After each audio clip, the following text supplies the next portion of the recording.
Hey guys, it's Coach Andrea here. Today is Wellness Wednesday, and I want to talk about this idea of feeling better versus pursuing wholeness. It's been coming up in conversations a lot this week, so I thought it'd be good to make a video about it. Sometimes when we're on our journey, and we're all on a journey towards wholeness, that's what this life is about.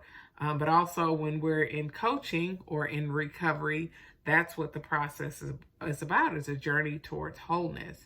And in that journey, we may be doing things that push us closer to our goal of being whole, but it may not feel good. And sometimes we can confuse the two. We think we want wholeness when really what we want is to feel better.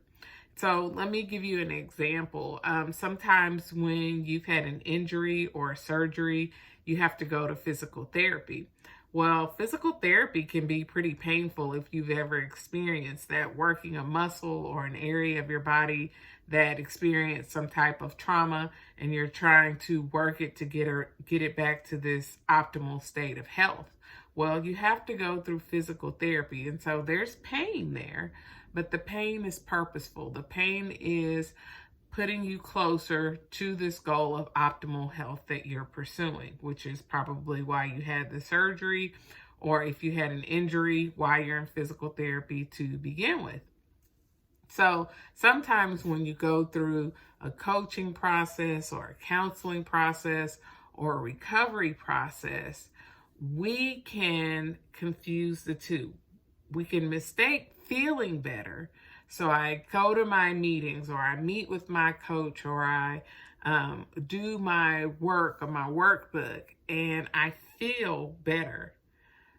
But feeling better doesn't always mean that we are moving closer to wholeness. Just like feeling bad or it feeling hard doesn't mean that we're moving away from that goal. And so you can sit in a counseling session or a coaching session and be challenged with a tough idea, or maybe looking at something from a different perspective than what you looked at before, and it doesn't make you feel better. As a matter of fact, you feel worse, like, wow, I never saw that, I never thought about that. I wonder how often I do that in other areas of my life, and you start to feel kind of bad.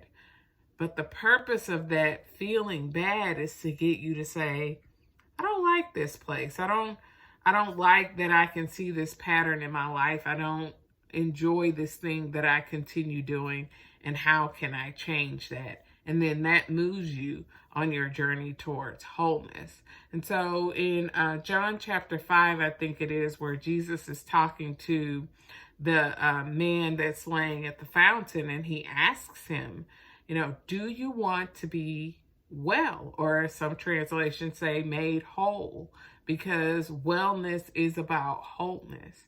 And that means that he's going to have to make some major changes in his life.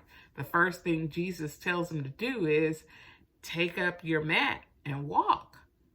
Well, this is the first time that he's having to stand up, take that mat, and actually put forth the effort to walk.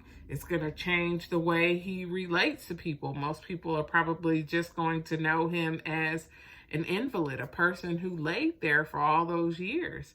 And when you've been laying there for all of this time, how do you now develop a new life where you're up, walking, and talking? So yeah, Jesus said, are you sure you want this? And that's the question I want to leave you with today is, do you want to feel better, or do you want to be made whole? Sometimes those two go hand in hand. You're on your journey to wholeness. It feels good. It sounds good. It looks good. It matches up with everything that you wanted. And sometimes they can look very contradictory to each other. It can be hard. It can be painful. You want to turn and run the other way. But when you remember your goal is not just to feel better. That's nice sometimes. But the goal is to pursue wholeness. Don't let the not feeling better stop you from achieving your goal. Hope that helps you today. Have a great day. I'll see you guys soon.